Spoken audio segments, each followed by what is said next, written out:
Don't do this. What choice do we have? Hello everyone, क्या आपको भी परेशानी आती है नेटिव स्पीकर्स को समझने में? यानी हॉलीवुड की मूवीज़ जब भी आप देखते हो, क्या आपको समझ में आता है कि जो हॉलीवुड के एक्टर्स हैं वो क्या बोलते हैं? अगर आपको भी समझ में नहीं आता है तो आप डरिए मत, क्योंकि आप वो लाखों करोड़ों बच्चों में से एक हो जिन्हें समझ में नहीं आता है कि जो नेटिव स्पीकर्स हैं वो बोल क्या रहे हैं। जैसे कि कोई भी आप हॉलीवुड की मूवीज़ देखोगे तो उसमें जो अंग्रेज़ होते हैं वो नेटिव स्पीकर्स होते हैं, उनकी मातृभाषा ही इंग्लिश होती है। लेकिन प्रॉब्लम तब सामने आती है जब आता है एक्सेंट, क्योंकि हर किसी का बोलने का तरीका अलग अलग होता है। जैसे कि अगर आप भारत की बात करें तो भारत में ज़्यादातर लोग हिंदी बोलते हैं, तो जब वो इंग्लिश भी बोलते हैं तो उनका जो बोलने का तरीका होता है वो क्लियर होता है, हिंदी की तरह होता है, जिससे हमें आसानी से समझ में आ जाता है। लेकिन अगर आप बात करें जो नेटिव स्पीकर्स होते हैं अमेरिका के, लंदन के, इन सब के जो बोलने का तरीका होता है वो थोड़ा सा हमसे डिफरेंट होता है, तो इसलिए हमें उनकी बात समझ में नहीं आती है कि आखिर वो बोलना क्या चाह रहे हैं। तो इस वीडियो में मैं आपको कुछ ऐसे टिप्स देने वाला हूं जिससे आपकी इंग्लिश लिसनिंग स्किल बहुत ज़्यादा बेटर हो जाएगी और आपको समझ में भी आ जाएगा कि कैसे आप जो नेटिव स्पीकर हैं उन्हें समझ सकते हैं। तो बिना देरी किए वीडियो हम शुरू करते हैं।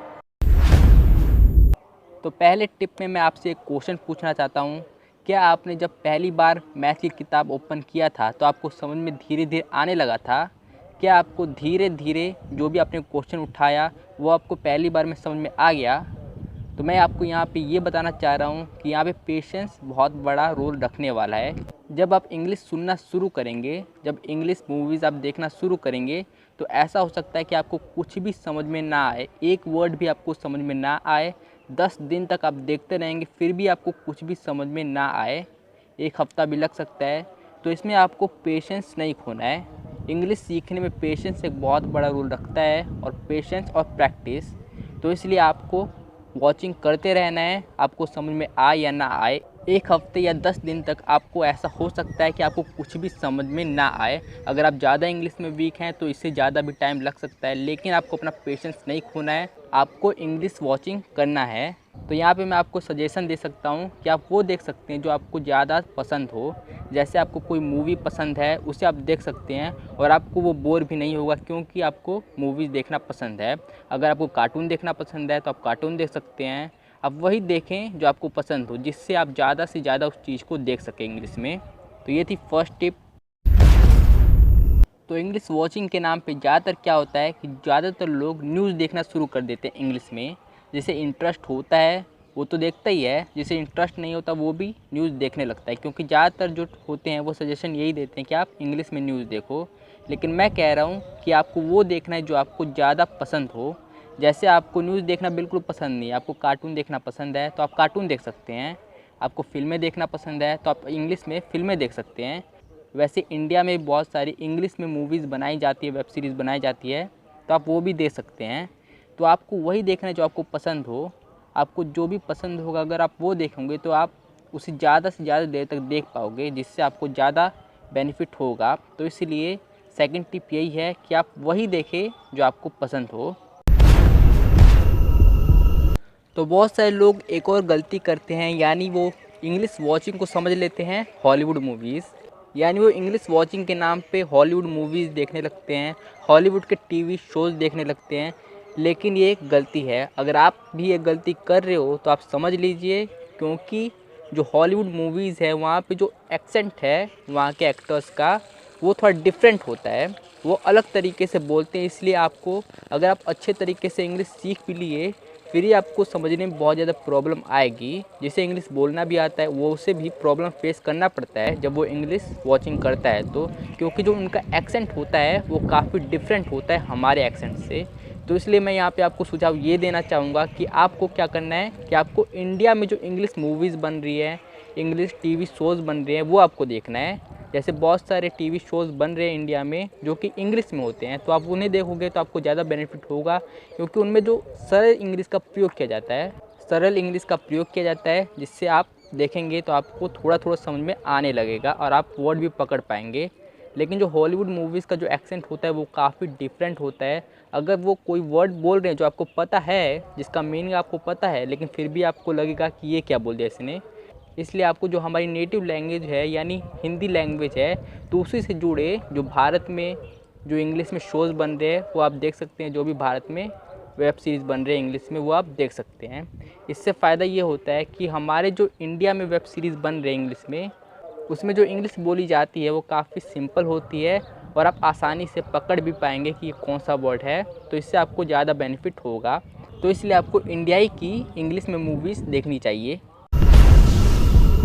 तो ये वाला जो टिप है वो काफ़ी ज़्यादा आपके लिए बेनिफिट साबित हो सकता है, क्योंकि इस वाले टिप में मैं आपको बताना चाहूँगा कि आप जो भी देखें उसका आप सबटाइटल ऑन कर सकते हैं। जैसे आप यूट्यूब में भी बहुत सारे ऐसे वीडियोस हैं इंग्लिश में जिनका जो सबटाइटल होता है वो ऑन हो जाता है, लेकिन काफ़ी वीडियोस ऐसी भी है जिनका सबटाइटल ऑन नहीं होता है।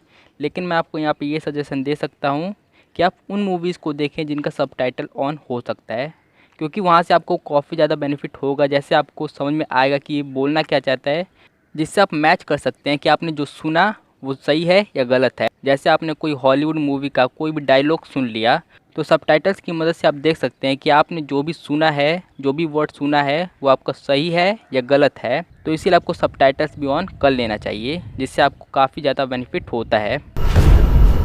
तो काफ़ी लोग ये भी गलती करते हैं कि वो टीवी में मूवीज़ देखते हैं, टीवी में अपनी इंग्लिश लिसनिंग का प्रैक्टिस करते हैं। तो ये बिल्कुल गलत है, क्योंकि टीवी आपसे थोड़ा सा दूर रहता है, जिससे आप उसका जो वॉइस है वो सीधे सीधे आप नहीं ले पाते हैं, क्योंकि जो बैकग्राउंड का नॉइस होता है वो भी साथ साथ आता रहता है और आप क्लियरली नहीं सुन पाते हैं।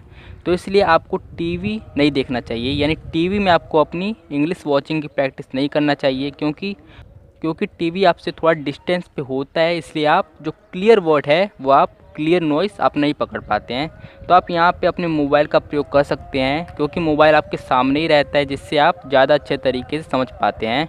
और यहाँ पे आप ईयरफोन और हेडफोन का उपयोग भी कर सकते हैं, क्योंकि ईयरफोन और हेडफोन से आप सीधे सीधे वॉइस अपने कानों में जाएंगे तो सीधे आपको बेनिफिट होगा और इससे आपको ज़्यादा समझ में आएगा।